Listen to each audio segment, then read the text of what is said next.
Барлығыңызға қайырлы күн, достар. Бүгін сіздермен осындай өте дәмді болып шығатын, үй жағдайында дайындалатын картошка по-деревенски дайындайтын боламыз. Видеоның соңына дейін қарап, каналға тіркеліп кетіңіздер. Ең алдымен картоптарымыздың сыртын тазалап жуып аламыз. Одан кейін картоптарымызды осы видеодағыдай бірнеше бөліктерге бөлеміз.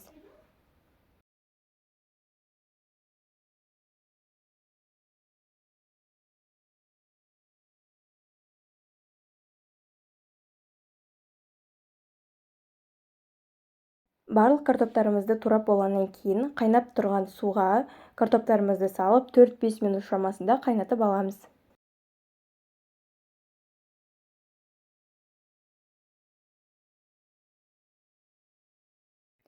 Қайнатып болғаннан кейін картоптарымызды сүзіп аламыз.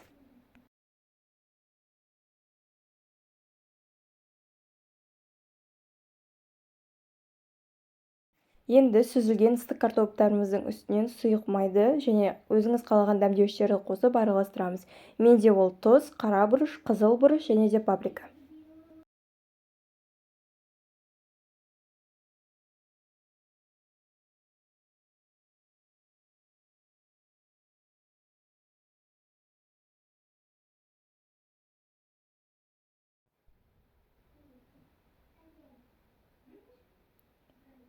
Араластырып болғаннан кейін протеинімізге пергамент қағазын төсеп немесе майлап картоптарымызды салып 180-200 градус қызып тұрған пеште 30-35 минут шамасында пісіріп аламыз.